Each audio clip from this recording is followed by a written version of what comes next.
and Captain Speedy Dash here. Last time on What If Kakarot Was Born a Super Saiyan 4, Raditz joined Kakarot and Gine. How will Kakarot and Raditz handle the threat of Frieza? Find out now.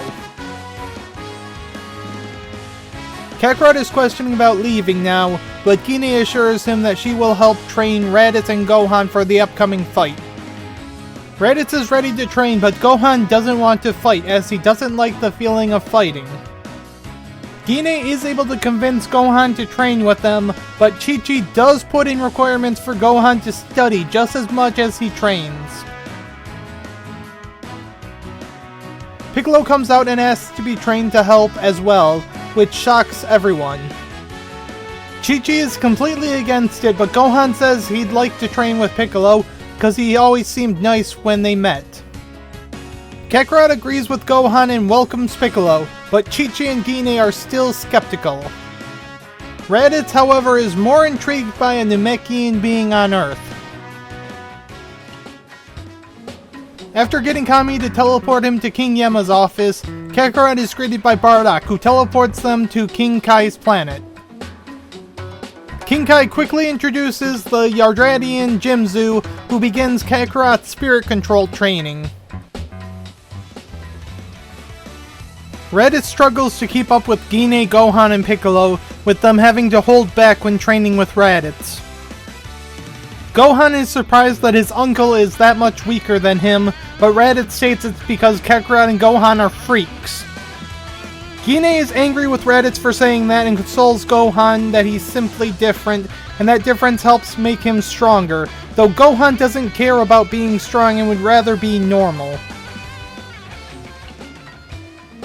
It takes some time, but Kakarot is able to learn instant transmission.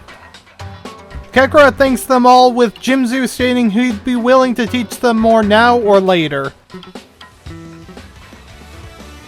After Jimzu leaves, Bardock and Kakarot start a sparring session, both of them having gains from having their spirits more balanced. Bardock, thanks to his training and learning Kaioken, is able to actually push Kakarot back, but Kakarot shows he's still stronger by using Kaioken himself. Kakarot is surprised how much the spirit control helped him, and is also happy that it seems Bardock has grown stronger as well. Bardock is proud at just how strong Kakarot has gotten, and is hoping that he'll be able to avenge the Saiyan race.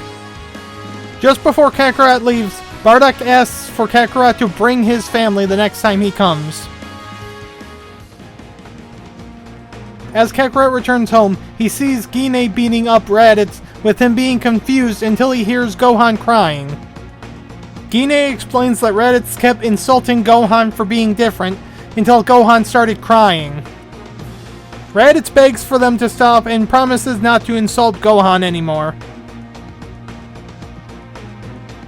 Kakarot tries to comfort Gohan, but Gohan just wants to be a normal kid and doesn't like being different.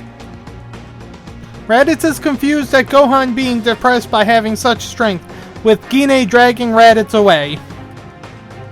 Chi-Chi comes back from getting groceries and then is surprised by Gohan being depressed, asking what's wrong.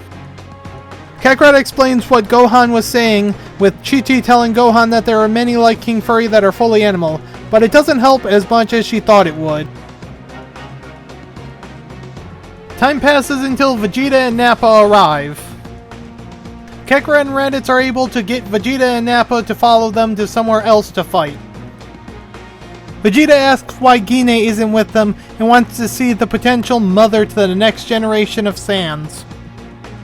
Raditz says he'll take them both down before they get a chance, with both Vegeta and Nappa laughing at this before Nappa steps up to fight Raditz. Nappa quickly finds that he is outmatched, with Raditz effortlessly beating him. Vegeta is surprised and insults Nappa before stepping up to fight, but Kakarot says he'll fight Vegeta himself. Kakarot effortlessly beats Vegeta, with Vegeta getting angry that he's getting beaten by such a freak and begins worrying that Kakarot is the legendary Super Saiyan. Vegeta gets so mad that he decides he's gonna blow up the Earth, flying up before charging a Gallic gun and releasing it. Kakarot quickly unleashes a Kamehameha which overtakes the Gallic gun, and seemingly obliterates Vegeta.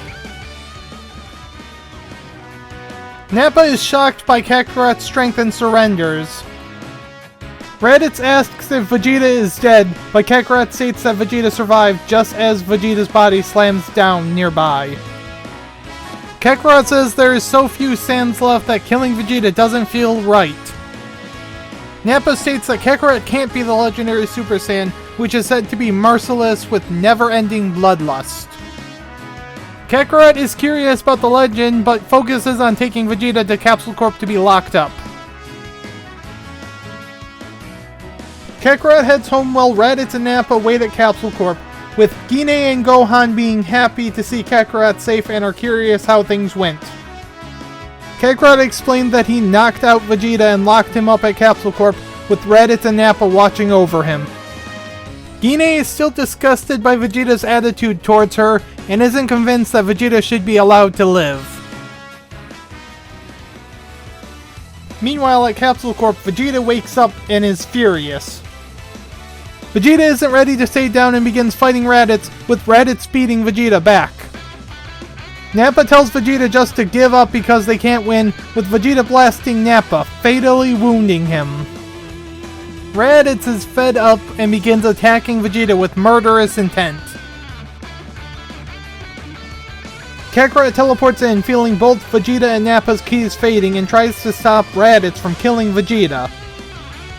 Raditz states that Vegeta killed Nappa and needs to die, with Kakarot quickly giving Nappa a senzu, saving his life.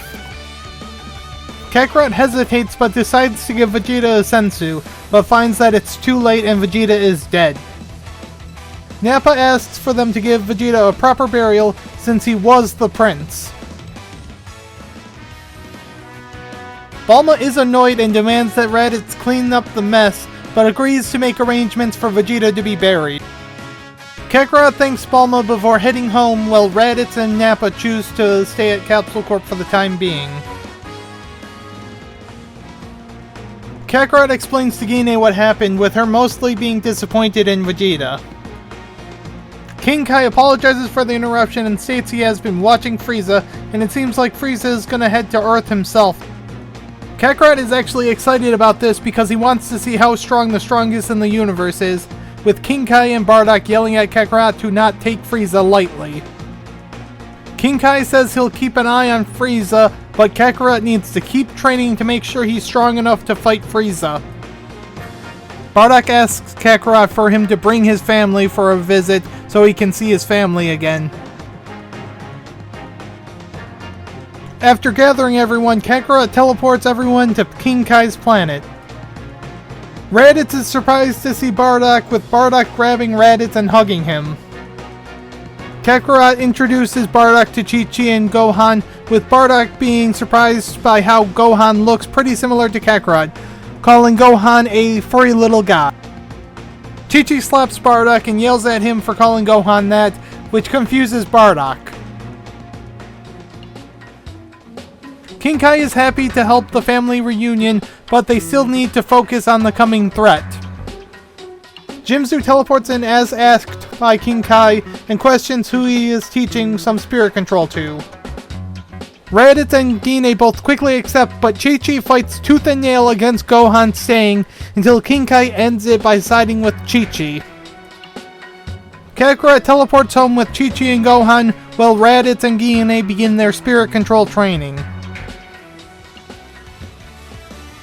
Piccolo and Nappa are training at Kakarot's home when Kakarot, Chi-Chi, and Gohan teleport in. Kakarot is ready to continue training with Gine, Piccolo, and Gohan, but Chi-Chi interrupts, stating it's study time for Gohan, with Kakarot, Piccolo, and Nappa resuming their training without Gohan. Time passes until Frieza arrives with the Ginyu Force and King Cold. Suddenly, a mysterious, one-armed furry youth appeared before them.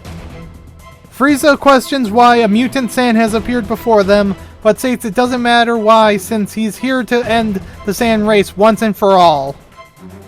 The youth states that the reason he's here is to kill Frieza, which gets everyone to laugh before Dodoria asks for permission to kill him.